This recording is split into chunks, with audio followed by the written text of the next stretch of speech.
दोस्तों, आज की हमारी कहानी है सुखी जीवन जीने के लिए कैसे रास्तों का चयन करना चाहिए। एक बार की बात है, राजा भोज और कवि कालिदास घूमने निकले। राजा भोज का नियम था कि जब वे घूमने जाते तब राजा की वेशभूषा छोड़ देते, जैसे साधारण लोग जाते हैं उसी तरह घूमने निकलते। उन्हें कोई राजा के रूप में पहचान ही नहीं सकता था, क्योंकि उनकी वेशभूषा ही कुछ ऐसी थी। कालिदास भी ऐसा ही करते। इस तरह घूमते तो काफ़ी कुछ जानने सुनने और देखने समझने को मिलता। जहाँ मन होता वहाँ घूमते फिरते। उस दिन चलते चलते राजा भोज ने पूछा, क्यों कवि कालिदास, आज किस दिशा में चलेंगे?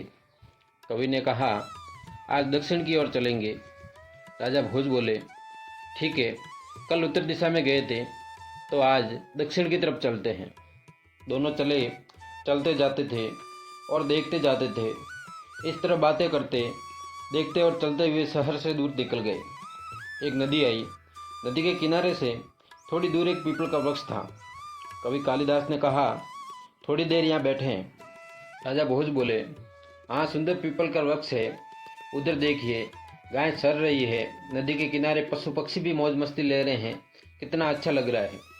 राजा भोज और कवि कालिदास दोनों वृक्ष की छांव में बैठ गए। नदी में एक व्यक्ति स्नान कर रहा था।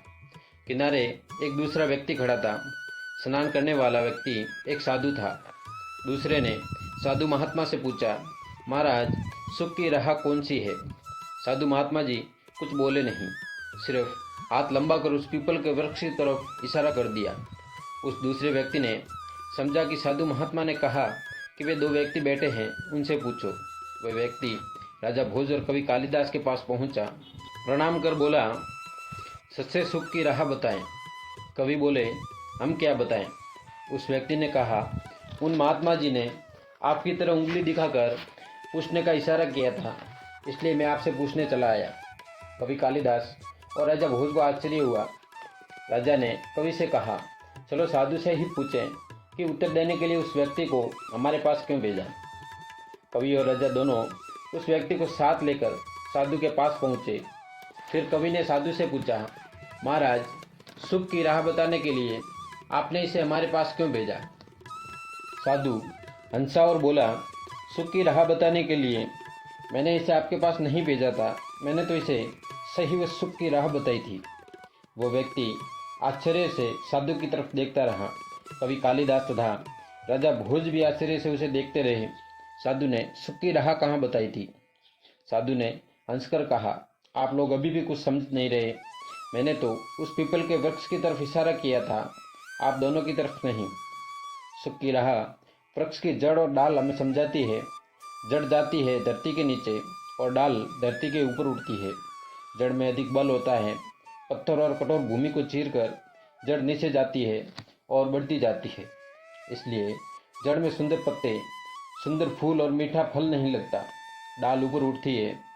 पत्थर या कोई कठोर चीज आड़े आती है तो वह वहीं रुक जाती है। उसमें तोड़ने फोड़ने का बल जड़ की तरह नहीं होता। फिर समझाया, सही और सच्चे सुख का ऐसा ही एक रास्ता है। जो नीचा काम करता है वह नीचे जाता है, जड़ की तरह धरती में दब जाता है। इसमें सुख का फल नहीं लगता।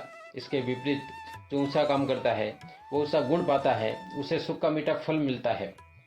साधु की ये बात सुन राजा भोज और कवि कालिदास ने उन्हें प्रणाम किया। साधु को शहर आने का निमंत्रण भी दिया।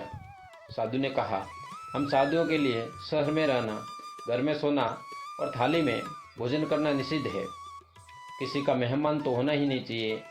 कवि और राजा भोज ने साधु को प्रणाम किया और वापस शहर लौट आए। ऊंचा काम ही सुख की राह है।